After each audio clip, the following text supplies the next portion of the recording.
Welcome to today's show, everybody. It is the Man Cave with the fellas, and we are in here. Today's show is important no matter where you reside, from the streets of Baltimore City to the mountains of Utah and beyond. In our community, one thing is prevalent. We all have complaints about things happening to us at an arm's length. We want change to happen in our community, in the places that we can walk to, we can run to, and we can drive to.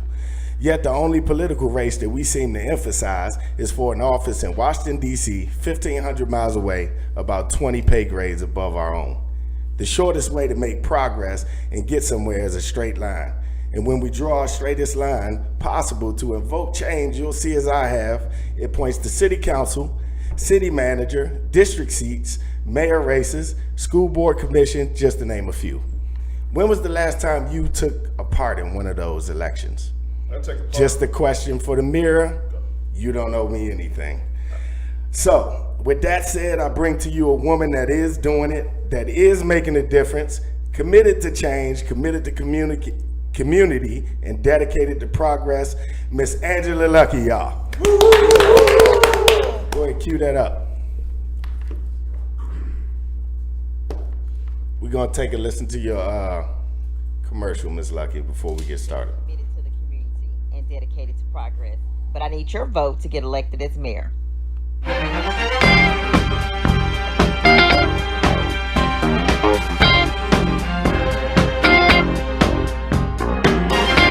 Angela Luckey, born in Dallas, grew up in Grand Prairie, Texas. At a young age, Angela Luckey proved to already be on a path of growing up to become a strong woman, physically and mentally. Growing up watching her father, a U.S. Army Vietnam veteran who worked hard and closely with local and statewide elected officials to bring change for a better living to Grand Prairie. Following in her father's footsteps, Miss Luckey is truly a lady who knows what it means to be committed to the community and dedicated to progress. She has seen in her own family what it truly means for children of Grand Prairie to achieve graduation of high school and college. She understands and is fully prepared and ready to protect and provide real change that will improve the welfare of living for today and the future of the senior citizens, the youth and disabled, and the veterans in Grand Prairie. No matter the race, sex, color, or creed, Angela will fight for you as your next mayor.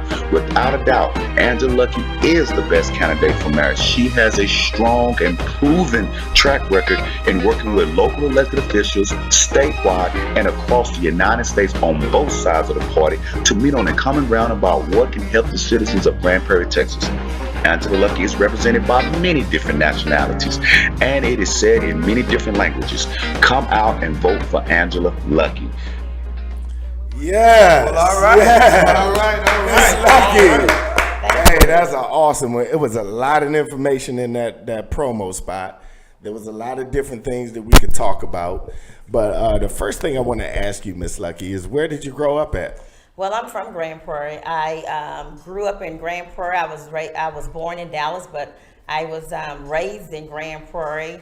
I attended all the public schools in Grand Prairie. Grand Prairie is my hometown. Mm-hmm. Okay, that's great. That's great. Okay, so how did you become to this point in your life where you decided, I think now is the best time that I can go ahead and get out there and represent my community?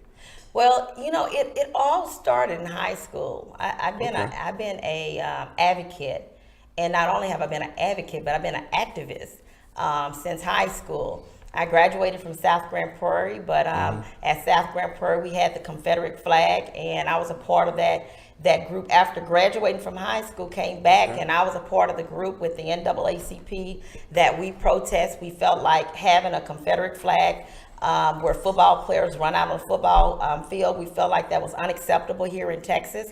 And I was a part of that group that marched to ban the Confederate flag at South Grand Prairie. So I've been advocating for things that I know that was not justice, that it did have a similarity of injustice there in Grand Prairie. I got involved with the NAACP very early. I became president in 2006 for president for NAACP. So I have been just like advocating for people that was voiceless for a very long time. So I said, you know, in 2019, we don't have that many people that are stepping up, running for mayor. And in the city of Grand Prairie history, Grand Prairie is more than 109 years old, and in its entire history, they've only had 2 blacks, African American, to ever serve on its council. So it's time for people to run. And I am the first African American female to run for mayor. Let's give it up for that. So I think that we're definitely celebrating our great females today. Also want to give a little shout out to Clarissa Shields, who unified the middleweight championship this past weekend by beating up on Christina Hammer. That was a pretty good one. And now we have you in here, and you're about to beat up on Mr. Jensen, correct? Well, I don't want to beat up on Mr. Jensen, but what I will say is that Mr. Jensen has he has served entirely too long. You know, when you serve someplace for 17 years, at some point, we got to say either we're going to implement term limits in the city of Grand Prairie, because right in the city of Grand Prairie, you have people that's on the ballot right now that's been there for 25 years, 22 years, and my opponent's been there 17 years. It's time for him to go, and it's time for us to put term limits while we want to have individuals to get elected and feel their privilege, and they get to stay there on that council. Well, I'm definitely here with you. I believe that it is time for change. It's definitely, you know, I work in the industry where we deal with a bunch of contracts, and sometimes we deal with Grand Prairie as a whole, and it just seems like if you aren't one of the bigger companies that you're not going to be able to get in there to, obtain work, obtain local contracts. Do you believe that you'll be able to change the narrative there? Most definitely. One of the things that I do want to do, and one of the things that I first want to look at as a priority, is that Grand Prairie has over 190,000 people. Grand Prairie is doing business with big business, and minority business is just left behind. They do not have any type of minority partnership agreement that will allow small business to come in and get contracts to do business with Grand Prairie. So that's something that I want to be able to come in, put something in place that we do have a minority business partnership agreement plan. And then there are little things called arbitrarily elimination. A small business can't afford to have certain insurance limits that they put in there in order to automatically eliminate you from the start. So I want to make sure that all of those barriers that we get rid of to be able to allow small business and minority business be able to get those contracts too. Okay. All right, well, let me introduce the fellas in here. We got my main man, Shug, over here. Whoa. What it do, Shug? How you doing today, man? I'm good. I'm glad to have you out here with us. Welcome to the show, Angela. Appreciate you coming down and hang out with us, answer some of these questions, and get to meet the 2 fans that we have online right now. Once again, we got my man Wayne in here too. How you doing, Wayne? What up, though? Hello, Wayne. You know, I know Wayne works in Grand Prairie, so I know he has a couple of questions to ask you as well. Why don't you go ahead and start with your questions, Wayne? It was actually something that you said about possibly bringing DART into Grand Prairie. Now, I work for Penske right there on Trinity Boulevard, and literally I have to take the DART to, I think, the Shady Grove, and then walk a mile and a half to our yard. And you're still out of shape. Yeah, I know. Kind of funny how that works. Honestly, if you were able to get DART into Grand Prairie, I think not only would it open up more job opportunities for our people in regards to us within the city of Grand Prairie, but also people from outside the city of Grand Prairie that want to come in and take advantage of the employment opportunities. But also at the same token, as you just said, you have somebody in office 17 years. 17 years, that's a stale mind. You need fresh ideas. You need fresh energy in order to build and grow a city. Because I'm actually looking to buy a house in Grand Prairie. Yeah, and how is it possible that someone like we, our elected officials, can stay in office so long?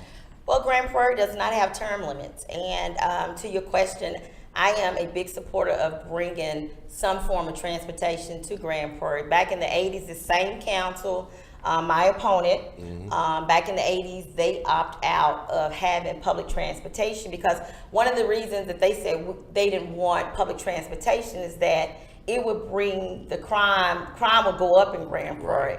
And then also behind crime, it would bring minorities into the city of Grand Prairie. And I think now, you know, the last time I checked, we have over 190,000 people living in Grand Prairie, and it's a majority minority city. So without public transportation, minorities still came to Grand Prairie. So let me ask you this on that. You want to bring public transportation here, and I think that's a great idea. I think it'll boost the economy here in the city. And with you guys being stuck between Arlington and, say, a urban/Dallas border, there is a lot of traffic that passes Grand Prairie. So number one, I want to ask you is, how do you plan to finance a transportation system here? That'll be my first question. And my second question to go with that would be, how do you plan on bringing that extra revenue? What kind of businesses do you plan on bringing into the community to bring that extra revenue to support your transportation bill? Well, right now, Grand Prairie has a prudent retail growth overnight.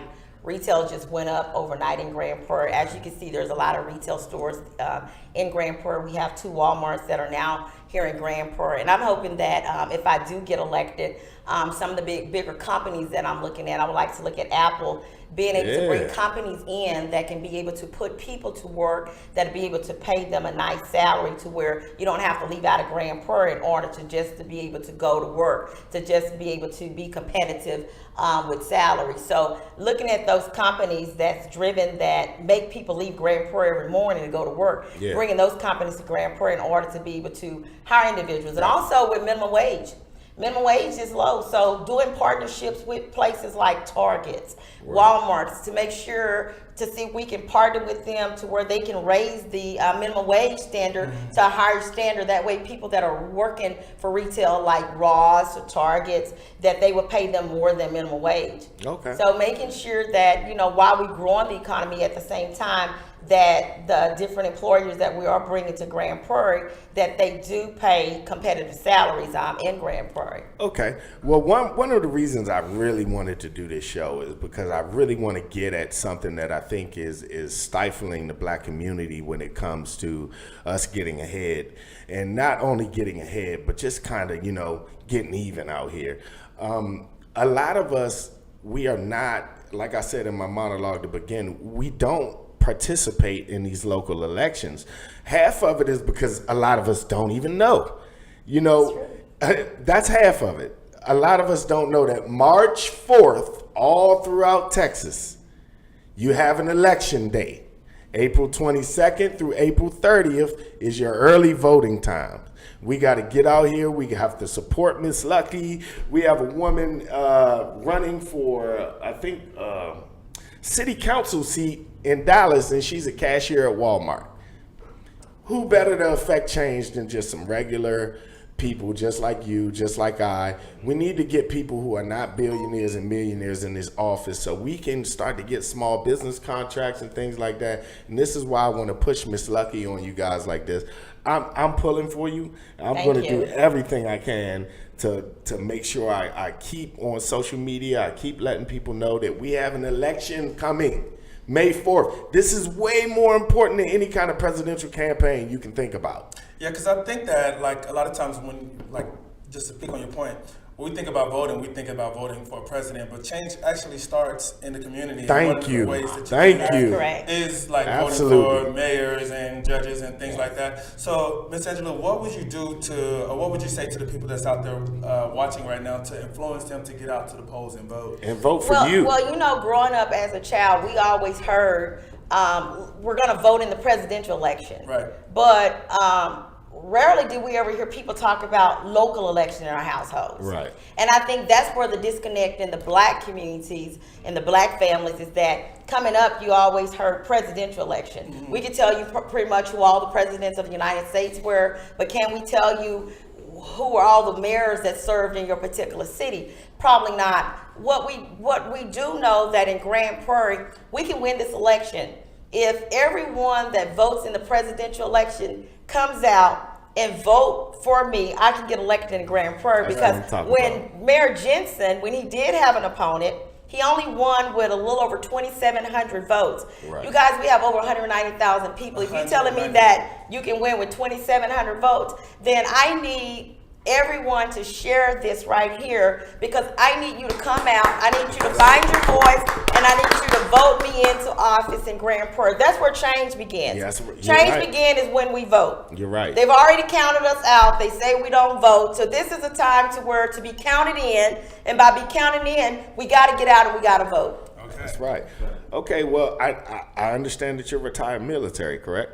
Well, on the federal side. Okay, why don't you Yes. tell me a bit about your experience in the military? I mean, I'm sure that has set a ground, a nice base for you to work with when it came to this. Foundation, Discipline, foundation. Yeah. I mean, we also have a fellow serviceman over here in Shug. Veteran, Sure. United States Thank you Marine for Corps. serving. Thank you for serving. I worked on the federal side for Department of Defense, and I retired in 2016. Okay. So I've had an opportunity to work overseas in foreign countries. I also worked overseas in Europe. I've worked stateside, and I've also worked on different military installations like Dougway Proving Ground up in Utah, which we Okay. know as Area 51. Right, yes. So I've had my share. I've did details up at the Pentagon, up in Washington, D.C., working with the Wounded Warrior Program, helping our military families and also helping our military member transition from the military back into corporate America. Right. So, I've been helping people for a very long time, and now I want to give back to the city of Grand Prairie. And one thing that I have up on my opponent is that he's never served in the military. He's never been around the military culture, and I think that Grand Prairie needs to bring back integrity in this city. Yes, most definitely, especially because Texas is like All right, one of hold- the largest military. Go ahead. Texas We got a caller on the line. I'd like Okay, to we're get about their into question some of on. these calls. Okay, caller, you there? Okay, what's your question? The video call is trying to be one of the shows on the platform. I had a question for the beautiful queen over there. She mentioned I actually stayed in Grand Prairie for about 2 years when I commuted here from Memphis, Tennessee, and I did hear your transportation, I did hear your job, but a lot of us now we don't want to go work for somebody. Is there anything that you're going to be putting together for people that have small businesses, or there's going to be some grants for those people that are thought of?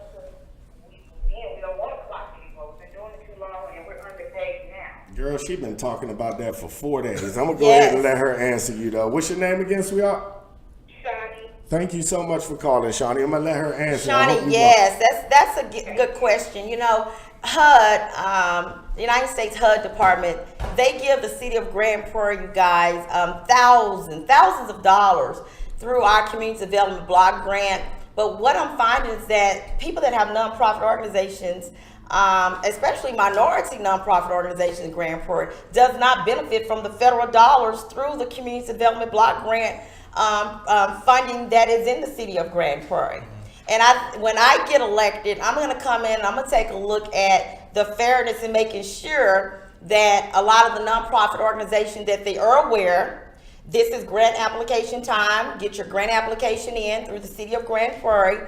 We have federal dollars here. We also have some local dollars here as well. I just think that Grand Prairie does not advertise those opportunities for nonprofit organizations because the money is in our city. Right. So that's one thing that I'm gonna be looking at for transparency, making sure that those nonprofit organizations do benefit just like the other nonprofit organizations that exist in Grand Prairie today. So when you speak on this transparency, do you believe that there is some kind of special interest going on? Because like I said, I work in a couple of communities and we service Grand Prairie.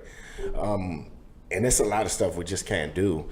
And they give that work to the big companies and the small companies suffer.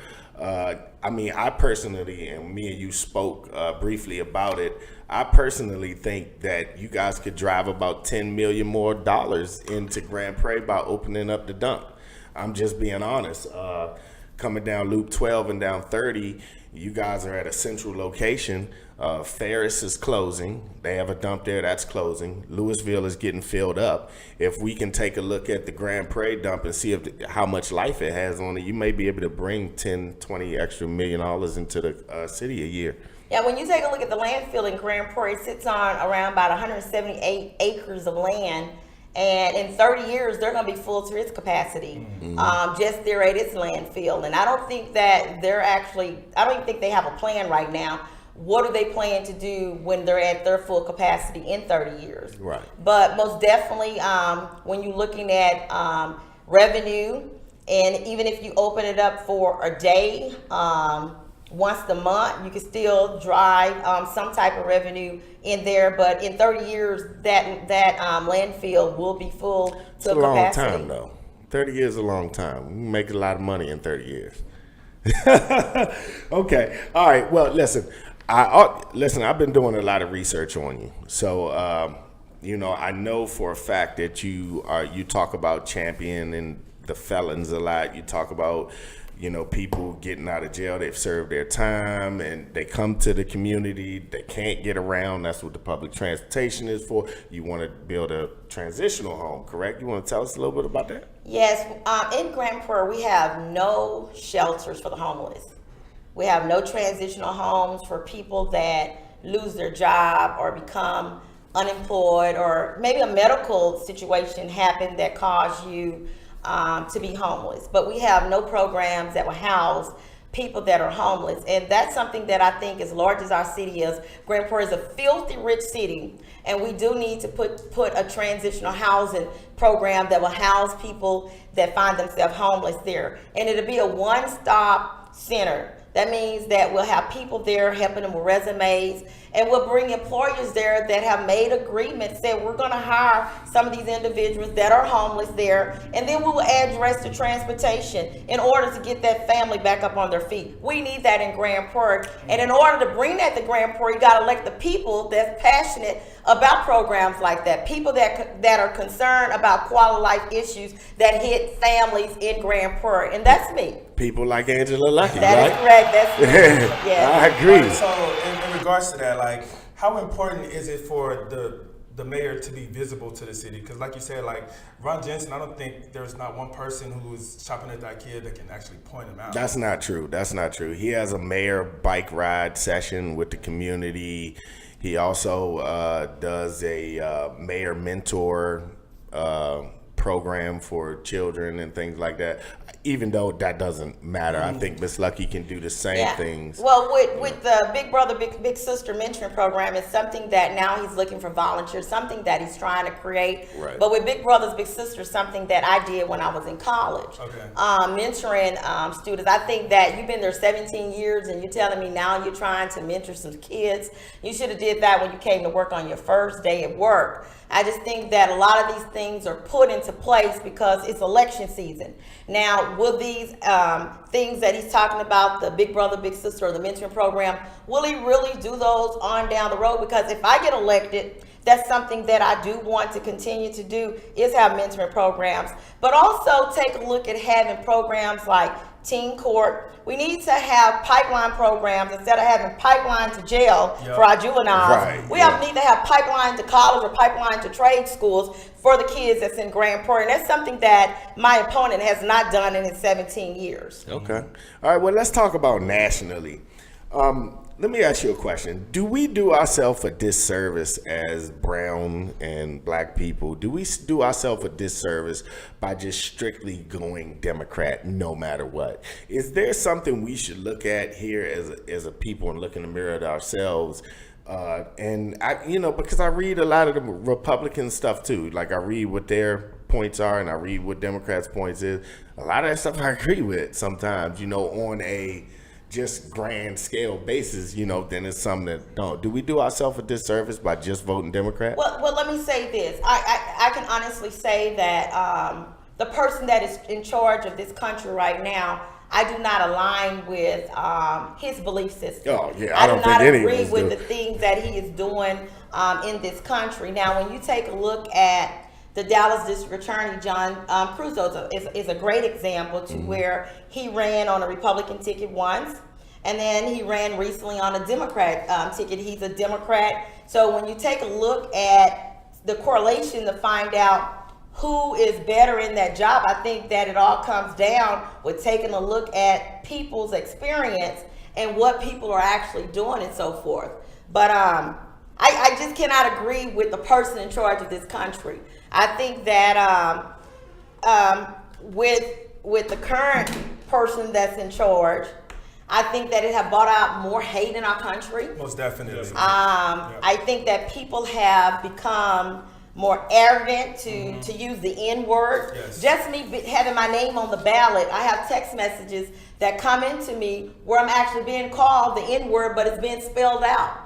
And so when I get that kind of messages telling me, these phone calls that are coming into me and text messages are from Grand Prairie. So you still have that racism that exists in Grand Prairie. But again, the people that are in charge can actually cut a lot of that out. It's the leadership, and if the leadership goes along with that, then that saves a lot. When you look at Grand Prairie City Council, out of a 9 council, you have 8 Republican that vote Republican and Right. 1 that votes Every Democrat. time. So that means that the majority that's on that council in Grand Prairie lines up with the person that's running this country. So when it, and this is Detroit's question. I kind of took it from him, but Detroit question like that. I like to figure out what your stance is going to be on this abortion bill that's coming. Texas is one of the few states that's actually they're supporting this abortion bill, so I'm sure that that's going to be important to a lot of young women out there who want to be able to, have control of their body. So I just want to ask you, what would be your stance on that? Well, my stance, personally, I've given birth to my children. I truly believe in equal rights for all women. I believe in that it's a woman's choice, what she decide, what she wants to do with her body. As far as there's so many different circumstances that comes up to where sometimes women are raped and they don't want to carry that baby. They don't want to have that baby. So it just really depends on what that woman, what that female is going through. But like for me, So you're not for it? For me, I birthed my children, but I don't want to penalize women that do want to have. But you're an going to have a abortion. vote as the mayor of this great city that we're in. You're going to have a vote, and those people are going to want to know what your stance is on this bill. Are you for or against the abortion bill? Because that's going to be a big factor. It's a lot of women out there who are for it. It's a lot of Christian people who may be against it. You on the fence with it? You're not sure yet? Well, it's not so much offense. I truly believe that women have the right to their own body. It's based on the circumstances. Okay. You have Christian women that, they believe that you're supposed to be married, and that's when you're supposed to have children. And then you have women that have children out of wedlock. So it really goes back to that woman, what that woman choose to do with her body. Okay. You guys got something for her? Yeah, so back to, sorry, I lost my place over here. All right, so your children, were they raised in the Grand Prairie ISD? Yes, all of my children was raised in Grand Prairie, and they attended GPISD. My oldest son, he played basketball. He played basketball in college. He got his bachelor's degree, got finance management bachelor's degree. How about that for the education? And my daughter, she also graduated from GPISD. She graduated from Prairie View A&M University. This past December, she got her master's degree. My daughter's 22 years old, so I'm proud that she got her master's degree, and she graduated summa cum laude. Oh, yeah, that's what's up. That's what's up. Yeah. So let me ask you a question. Y'all got some pterodactyl-sized mosquitoes out here. I like to know what we gonna do about those, because according to what we have been told, because we have called the city of Grand Prairie and asked them to come out and spray, and they say that costs money. I'm trying to figure out how fair is it to charge your citizens for this spray when they have you living and surrounding a freaking man-made lake the size of a state. I agree too that the city does need to spray often, because when you take a look at the body of water that's across Joe Lake, man-made lake built by the U.S. Corps of Engineers, and then right in our neighborhood, the Westchester area, you'll find that there are even little bodies of water inside of certain communities. Even the current mayor right now, he owns a lot of land. If you guys take a look at it, when the gas companies came through Grand Prairie, he disconnected. He paid. Yeah, when the gas company came through Grand Prairie, that gas storage is still sitting on right near to his property. And then Lake Ridge actually went through his property. But on that property is some water there, and the mosquitoes are really bad because I live behind that neighborhood. But from time to time, if you make a call to environmental, like I have, because the mosquitoes are so bad, and I have grandchildren, they will come out and do like a courtesy type spray. And then sometimes I go down to environmental and I pick up the little mosquito bite, the little stick, the little spray, just to give to my children to spray on their body. But I got me a tennis we do racket. have a problem there. But if I do get elected, yes, we do need to take a look at environmental. And we do need to spray, you guys. We pay so much in taxes. And so we do need to take a look at it. We do need to spray for mosquitoes. I hear about the taxes all the time. They just raised my taxes. Well, what about in terms of like the way that the police department, not particularly Grand Prairie Police Department, like do you believe that there should be additional training in terms of how they're treating people that's in the community? I heard some people say that they should hire cops that grew up in the community to go back and work those communities. Like, how do you feel about that? Well, with our policing and with our Grand Prairie Police Department, I do advocate, and I say that in Hispanic, Latino neighborhoods in Grand Prairie, we need to have Hispanic police officers patrolling that area. And the population for Black neighborhoods like Downwith, we need to have our Black officers over there, because we want the community to know who these police officers are, and we want the police officers to know who the families are that they're patrolling. Because a lot of times what you see is police officers patrolling the area, but they don't know anyone, and they're afraid of the people, the area that they're patrolling. They got a tough job, but I mean, I see them riding around, and they got roll cages and roll bars on the truck, and they got on 2 bulletproof vests. Well, they got a whole the reason why bat. I speak this is because, like, I'm coming from my military experience. You got a whole utility belt on. So, like, for instance, a grappling hook. If they send us on deployment to a foreign country, like, we have rules of engagement. You know, so even we might be on a turf where we don't even speak the language of the people that we're over there protecting or defending or opposition, we still have a certain rules of engagement and how we can operate or deal with those type of people. So I'm just saying, like, from a perspective where I'm looking at all these different type of things happening on social media, things that are happening to different people in our community, like, I just feel like there should be some type of enforcement in place or some rules of engagement in place so that the officers also feel safe, and that the people that are calling the police, they feel safe to call the police. You know I think that we do need to offer terrorism training right here in Grand Prairie. I do know that the police chief have gone over to a foreign country and he have received the terrorism training. But we do need to have our police officers make sure that they are receiving modern day training to be able to adapt to the communities in Grand Prairie. Grand Prairie has grown overnight, and there's so much that's in Grand Prairie. When it comes to the engagement, when you take a look at individuals that live in our city that's dealing with mental health issues, most of the calls Grand Prairie Police is receiving is dealing with someone that have a mental health issue, but they lack in that department. Grand Prairie does not have a mental health unit. They just recently hired an individual. That is now looking at mental health as far as like training police officers. But we need a mental health unit to be able to train police officers, and then also to have that specialized team that goes out when there's a crisis. Because last year we had the shooting at IKEA, and that involved a guy that had mental health issues, and they shot him more than 100 times. And I just feel like that if they had been trained, they could have de-escalated that situation. You're right. And if we add more strip clubs to the area too, that might help the cause too. I'm just saying, if you're crazy, throw a couple dollars. No strip clubs, Ms. Lucky. I was just wondering. I'm not supporting that. I'm just saying, twerk something friendly for a stranger. I'm just saying. That's cool. That's cool. Okay. Yeah, they got enough of that in Fort Worth and Dallas, so you're right about that. One thing I can say about Grand Prairie, what I've seen like recently is like they just built the Epic Center out there, and I believe that center is is a way of bringing the community together. Is that the rec?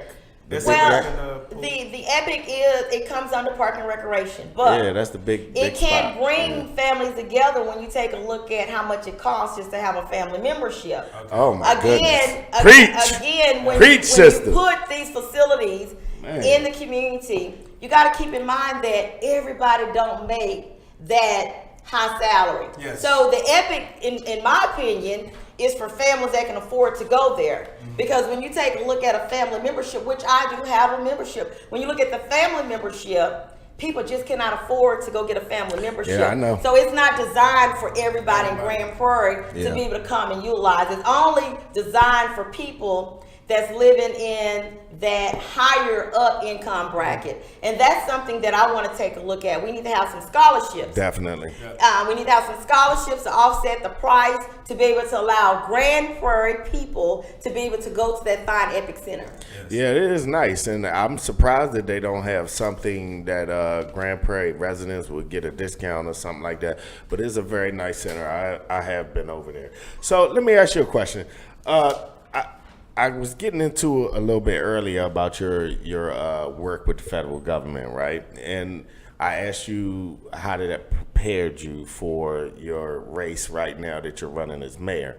I want to go back to that again, and I want to ask you this. As a contractor for the United States government, do you have a better understanding of the inner workings that you'll be able to apply to this job? Do you have any kind of, contacts or anything so you can, work some magic here to get Grand Prairie on the map again? Yeah, when you take a look at my experience, just my experience alone, working for Department of Defense, I've had a lot of training. I've been trained by Defense Equal Opportunity Management Institute, which is in Washington, D.C. I'm a certified Department of Defense mediator. I provided all type of equal employment opportunity trainings. When you take a look at the college work study with students with disability, I actually manage a $5 million work program right here in Grand Prairie when we had NAS Dallas over in Grand Prairie. And when our base decommissioned and went to the old Carswell Air Force Base, I continue to manage that program, bringing our high school kids and college kids into the federal government, bringing them in as GS5s all the way up to GS11, making really good money, and also giving them the opportunity to come into the federal government. So all of those kids have been blessed, but when we was right here in Grand Prairie, I was responsible, and I hired 156 high school kids into the federal government through that program. So staying on those high school kids, what kind of benefits is your school system going to have with you as the mayor? Well, I tell you what, just recently I was really disappointed that our current mayor made a comment on Facebook. It was involving a student where they didn't have any lunch money, they didn't get to eat. And the mayor made a comment on Facebook that wasn't his responsibility, that had nothing to do with absolutely him. his responsibility. I feel as a mayor of a city, we need to partner, we need to work with our school district. You always send GPISD school district on the news about something. And I feel that as a person that lives in Grand Prairie and if elected as mayor, I want to make sure that every student in that school district in my city is eating. I want to make sure that we have quality education. I want to make sure that kids want to stay in public school and not go to the charter schools. And if you're a good mayor, you'll be working with the superintendent and the board of trustees there in Grand Prairie. Right, and that just brings back to my question earlier about the visibility of the mayor of a city, because a lot of times, like, we elect people for mayor and then we just don't see them anymore. We hardly ever hear from them anymore. So can we expect more than that from you? Oh, most definitely. I always laugh and joke about, the only time you see them 3 years, they come to the black churches during election time, and when election season is over with, you don't even see them until next 3 years and so forth. No, most definitely, I am a people person. I'm about the community. I'm about not leaving nobody behind. And if you elect me, most definitely, I'm going to go back there, and all those people that's been left behind in Grand Prairie, we're going to bring them to the front. We're going to take the homeless people off the street. How would you feel if you grew up in a town like Grand Prairie, and now you got to lay your head on the street? That's a dishonor. That's a dishonor. Because it's a beautiful city. It's a beautiful city. We got to get these people off the street, and we got to get them into some housing transition programs. Well, I got the voice of God wants to ask a question. Where is that coming from? Who is that? Angela, thank you for coming. I definitely appreciate you coming to KMWI Media. I have one question, even though I can't vote for you because I'm not a resident in the city of Grand Prairie or part of Grand Prairie. I have a question. Since the incumbent mayor has been there, I think 17 years? Yeah. That is correct. How do you plan on moving those voters? Because obviously they're loyal to him. How do you plan on moving those voters from them to you?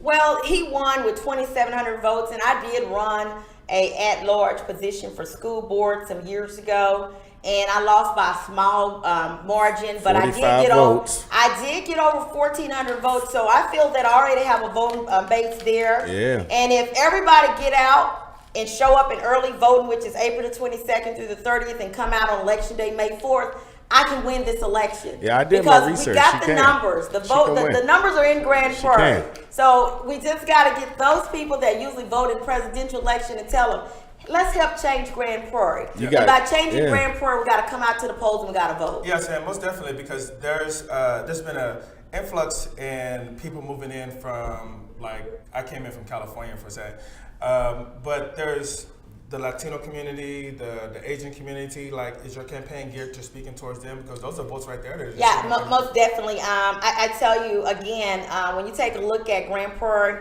the majority of minorities that live in Grand Prairie are Hispanics and Latinos. Just the other day, I was at the police station, and a Hispanic, two ladies come in. The lady that was at the front desk could not speak Spanish. They had to get on their cell phone and call someone on the phone to be able to speak English to the person that was working for the city. If I get elected, we're going to change this. We're going to have some people that are bilingual that could be able to address the needs of all people that live in Grand Prairie. All right. Okay. All right. Detroit, how you feeling over there, man? I'm feeling good. I'm actually just, taking in the information, gathering things. It definitely seems like she's going to be more of a proactive mayor versus a reactive mayor. And Well, that's yeah, what you most see a lot. And yeah, Detroit, let me tell you this. I was down in Detroit. I was a part of that group, and we buried the N-word down there. That's what's up. What are the requirements to become a mayor? Well, you got to be at least 18 years old, and you can't have a felony record. Okay. I encourage all minorities. To get their names on the ballot. Yeah, you have to. You gotta I serve. agree. I encourage all military people that have served this country honorably.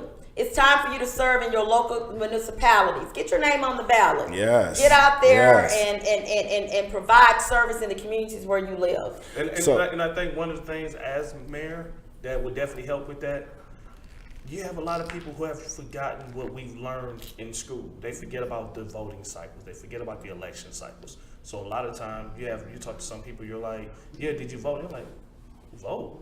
Like, yeah, we just had elections like 2 weeks ago. I didn't know that.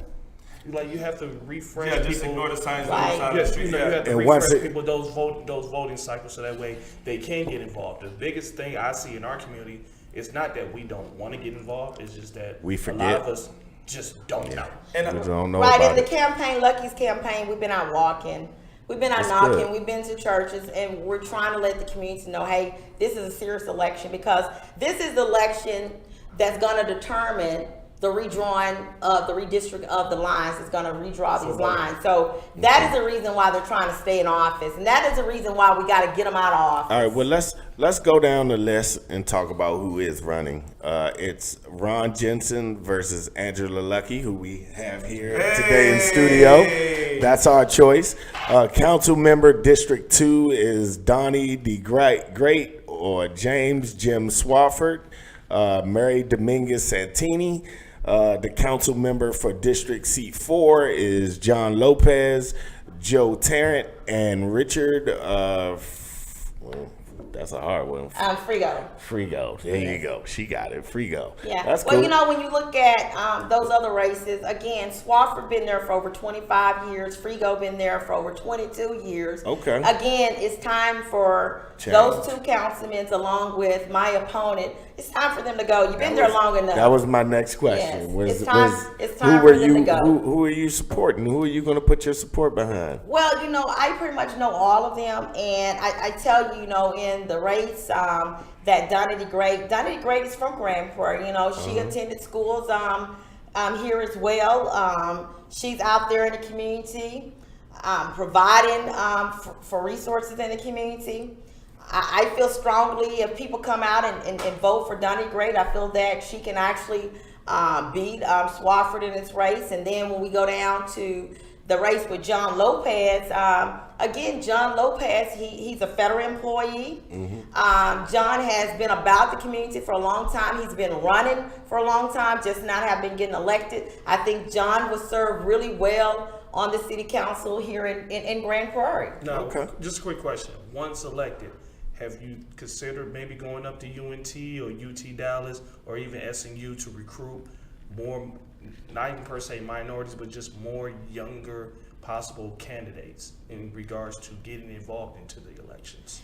Yes, we have. Matter of fact, I'm supporting a GPISD school board candidate, Mr. DeLeon, and he is the youngest candidate that's on the ballot in Grand Prairie. So is that the office that you ran for? For GPISD, he's running an at-large position. Okay. Yes, and I truly believe in grooming our young people. And he's the youngest person on that school board ballot, and I think that we need to get behind him, just like we did with David Espinoza. David was young, and we got behind him, and he got elected. So I most definitely agree with going to UNT, Dallas Baptist, Paul Quinn, some of our DCCD colleges, and also TCC, grooming younger leadership to take office. All right, so let me ask you a question. Are you a sports fan? Well, I ran track in high school. You like the Dallas Cowboys? I love the Dallas Cowboys. Everybody isn't perfect. Everybody isn't perfect. Yeah, Miss take that Lucky. redskin hat It's off. okay. That ugly red, man, if you get elected mayor, make him take that redskin hat off. Hey, look. And give him a Dallas Cowboy hat. Hey, listen. I would do If that. she was a Redskin fan, it'd be perfect. So everybody ain't perfect. Well, you know, I do have some redskin.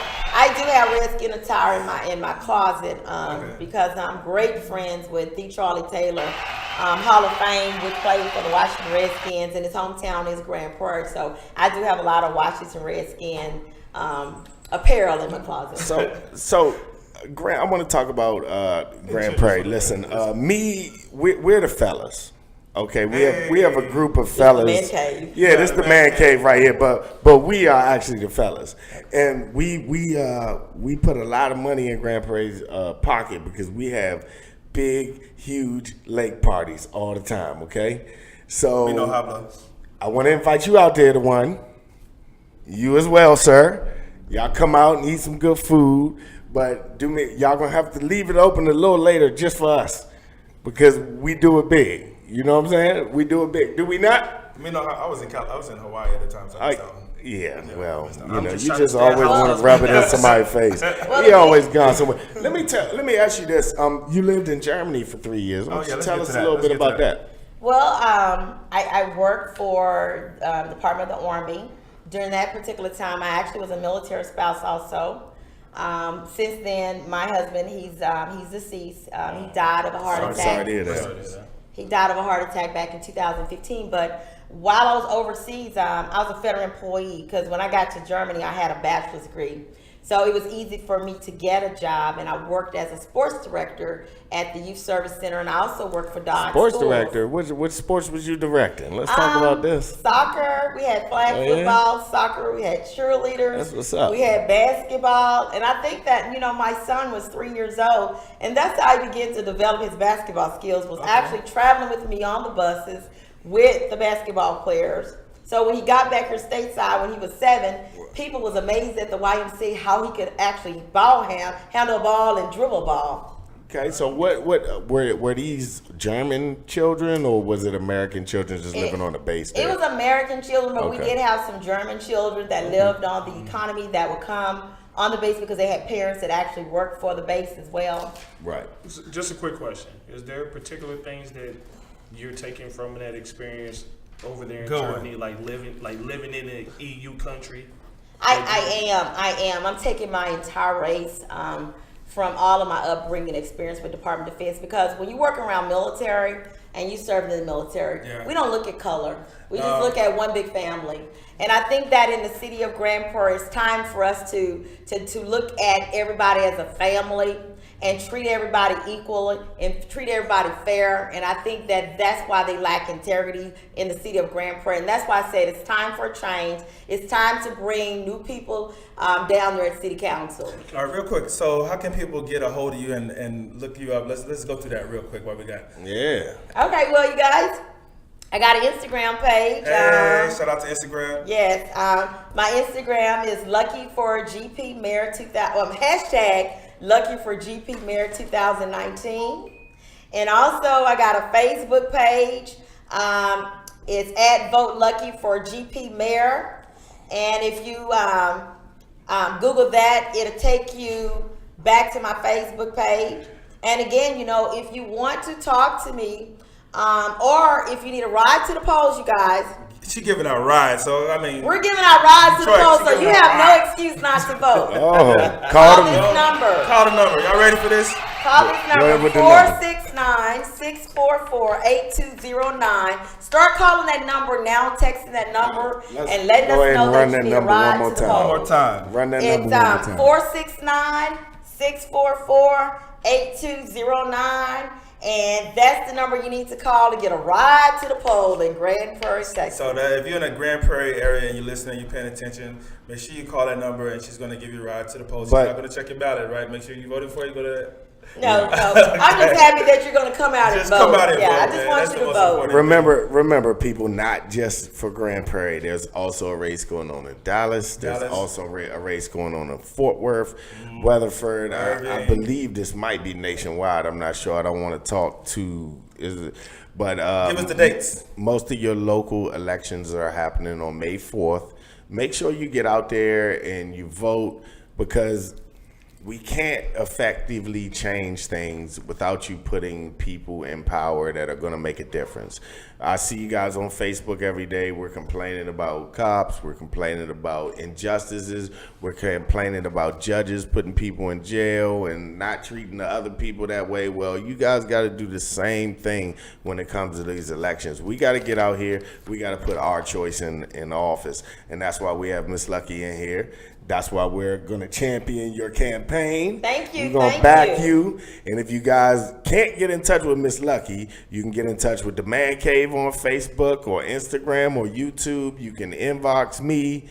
I will get you in touch with her. Whatever we need to do, we got your back. Awesome, Definitely, thank you. I do 100%. want to send a quick shout out to my soror, Deborah Peoples, who's running for mayor over in Fort Worth. You guys get behind Deborah Peoples and support her, because if she get elected, we'll have Deborah as the mayor of Fort Worth, and then you have Ruby Hightower that's running for mayor over in Arlington. And again, Angela Lucky for mayor for Grand Prairie. Yes. We can win this. Yes, we can win this.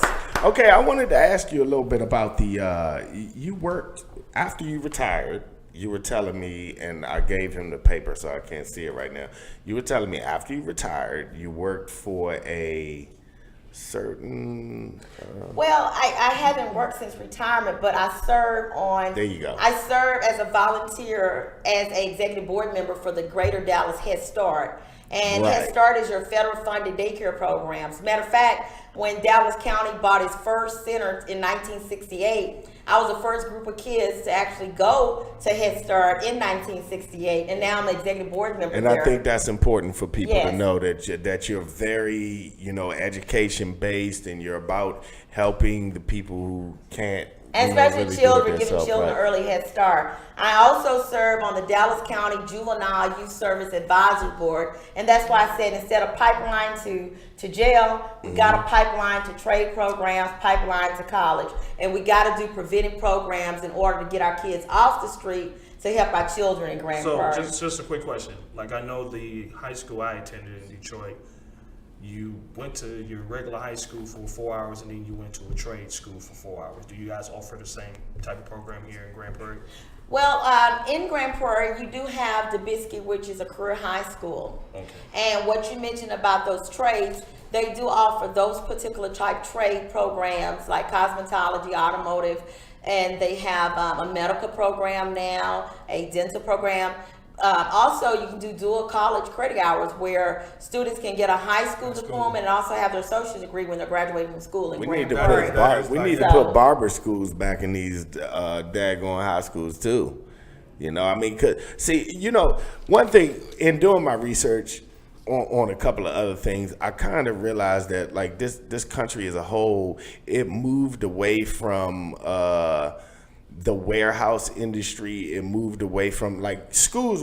Back in the day when you graduated high school, you were already proficient in building, in barbering, in mechanic work, and they took all of that out of school, put all of this other stuff that we don't need, and then made all of that college. You know what I'm saying? So it just seems like, you know, we need to get a little bit back into these schools about tech. How do you feel about UBI? How do you feel about that? Are you a supporter of UBI? It's Universal Basic Income. Well, I believe that residual income, UBI income, I think that it helps households. Mm-hmm. It helps individuals. When I was working for the Department of the Navy, I taught military members in our TAP class how to build wealth overnight with residual income. Right. So I most definitely support that. Okay. All right. So she's a supporter of UBI because we have a lot of AI coming, which is automated, Automation. intelligent AI. I don't know why I choked up on that word. Anyway, Intelligence. we got a lot of that coming out. I just shared a video today of an actual bar somebody was at in Vegas, and they got machines running it. Machines are making the drinks. We can go to any bank right now. Remember I told you I worked at Dougwood Proving Ground. Right. Won't say no more. I know we were supposed to talk about that. You've No, been on to won't something say no else more. though. But, Won't say no so we don't need bank tellers right now.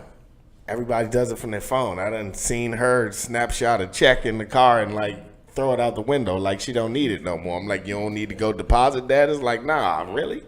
Like, this is where our life is heading. So UBI is a thought process of let's put something there to keep people stimulated because people may lose a lot of jobs. You go to Walmart right now and, you know, there's one cashier and then there's 20 machines on either side of the store. You go to, like I said, the bank and everything's automated. You go to Walmart, it's the same thing. Kroger's, same thing. Aldi, same thing. Yeah, but you know what? I really support customer service, and I just like that old touch feeling. Me too. To where Right. when you call, Absolutely. you're going to get a live person. You know, it's just something about courtesy, you know, and actually being able to get that good customer service. And, you know, instead of, you know, on that telephone, you got to listen to all of this music and hold on for at least over an hour just to hear a live person voice. So I feel that we do need to get back to the basic and actually be able to put more people to work in small towns like Grand Prairie, making sure everybody's employed. You talked about the ex-offender program. Uh-huh. I support Second Chance. I believe that when you go to prison and you've done your time and when you come back home, I feel like that we should give a second chance. Now, what I don't see with the current leadership, with the mayor that's sitting there now in his 17 years, he haven't done any partnership with any companies to be able to hire people that do have a felony record. Now, if I get elected, Right. I'm going to be calling American Airlines. I'm going to be talking to these top 100 companies in the Dallas-Fort Worth area, including General Motors, and I'm going to come up with a number and say, will you hire this many people in Grand Prairie that have a felony record? Because I truly believe if we put them to work, the household's taken care of, it makes the crime go down. So we got to give them a second chance. We got to be able to have the skill set there, the training, even address the transportation issues, but mostly all, we got to get them to work. Yeah. Let's see, the huge thing. Yeah, and the huge thing with that is, once you're able to get these men and women employment opportunities, you kill the cycle, because pretty much they're coming out of prison with the felony. They can't get a job, so what they do, they go back to doing what they were doing before. They go back to prison, so the cycle constantly continues. Creating that element breaks the cycle. So I'm definitely Absolutely. That's cool. Well, I think the very first thing we need to do is get out and vote. Get to Yes, get, you got fill out to the vote for polls. Angela Luckey for mayor. Vote for Grand Angela Prairie. Luckey for mayor. And again, they can find you on Facebook. Yes, you can find me on Facebook all night. All right, let's get that number once again you go. for a ride to the voting polls. Call 469-644-8209. That's rideshare for you. Once again, we want to thank all of you guys for tuning in. We're here to celebrate women. Congratulations to Clarissa Shields for her victory this weekend, coming to pound for pound best women's boxer in the world. And also congratulating to Miss Lucky. We are you. so glad that she is like Nike and she is just doing it. I'm We are doing happy it. about I'm that. doing it, yes. So go out, vote for Miss Lucky, and don't forget to tune into the Man Cave. Man Mondays, Cave. 8:30 to 9:30. We out of here. Right.